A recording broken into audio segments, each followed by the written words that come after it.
আবারও অগ্নি পরীক্ষায় বিএনপি। ৫ আগস্টের পর দলটির জন্য সময়টা যেন বড্ড কঠিন।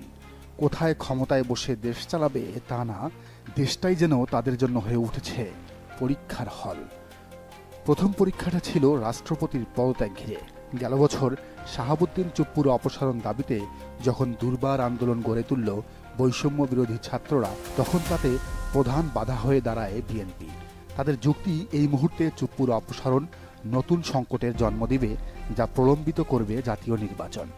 রাষ্ট্রপতির পক্ষে বিএনপির এমন জোরালো অবস্থার কারণে শেষমেশ পিছু হটে ছাত্ররা।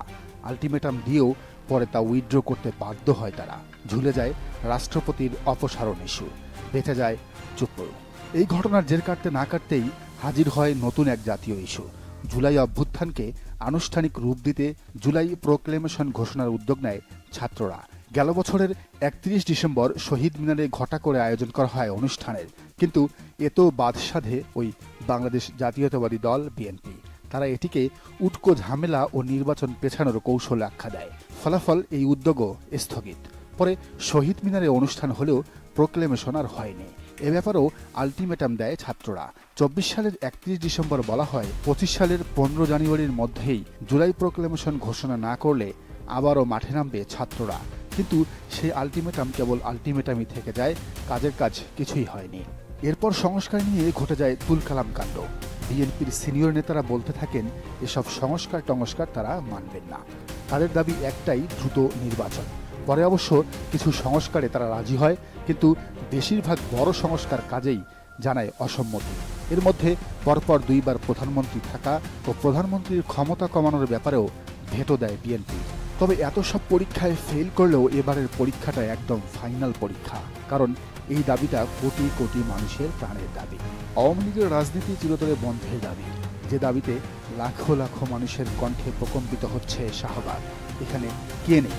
বিএনপি আর আওয়ামী লীগ ছাড়া প্রায় প্রত্যেকটি দলের নেতাকর্মীরাই অংশ নিয়েছে। জামাত আছে, শিবির আছে হেফাজত আর চরমনায়ও, এনসিপির লোকজনও আছে। তবে নেই শুধু বিএনপি আর তাদের ছাত্রদল। রাজনীতি বিশ্লেষকরা মনে করেন, এমন একটি জনপ্রিয় দাবির সাথে একাত্মতা ঘোষণা না করে যদি বিএনপি ঘরে বসে থাকে, তাহলে ভোটের রাজনীতিতে তারা অনেক পিছিয়ে পড়বে।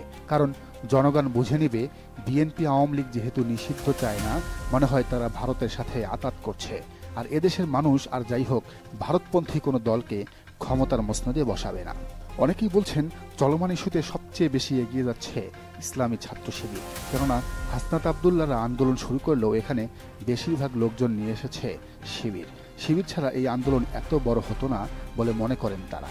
সেই প্রথম দিন ঘোষণা দিয়েই মাঠে নেমেছে শিবির। এখনও মাঠে আছেন সিবগাতুল্লাহ সিবগারা, স্লোগানে প্রকম্পিত করছেন রাজপথ।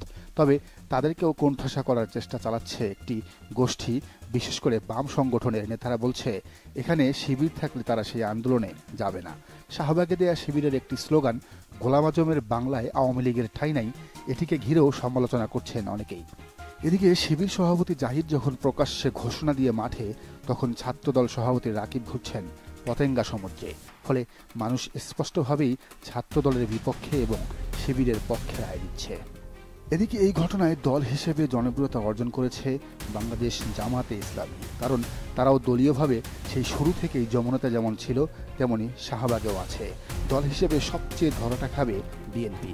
যে দলটা দিনরাত কেবল ইলেকশন জমছে, সেই বিএনপি শেষমেশ জনপ্রিয়তায় ধস নামার কারণে ইলেকশনে হেরে যাবে না তো?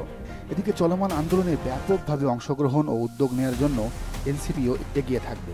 তবে এবার এনসিপিকেও ছাড়িয়ে যাবে হাসনাত আবদুল্লাহর জনপ্রিয়তা, কারণ তার জন্যই আজ এই জাগরণের শুরু। আর নতুন আত্মপ্রকাশ করা সাবেক শিবিরের আপ বাংলাদেশও এক্ষেত্রে দারুণ সাফল্য অর্জন করেছে বলে মনে করেন কেউ কেউ। দর্শক, আপনার কি মনে হয়, বিএনপি ছাত্রদল নাকি জামাত শিবির আর এনসিপি আপ বাংলাদেশ জনপ্রিয় হয়ে উঠবে এই ইস্যুতে? জানান কমেন্টের ঘরে। আর এই চ্যানেলে নতুন হলেও রাজনীতি নিত্য নতুন তথ্য বিশ্লেষণ পেতে চ্যানেলটি সাবস্ক্রাইব করে বেল আইকনটি বাজিয়ে দিন।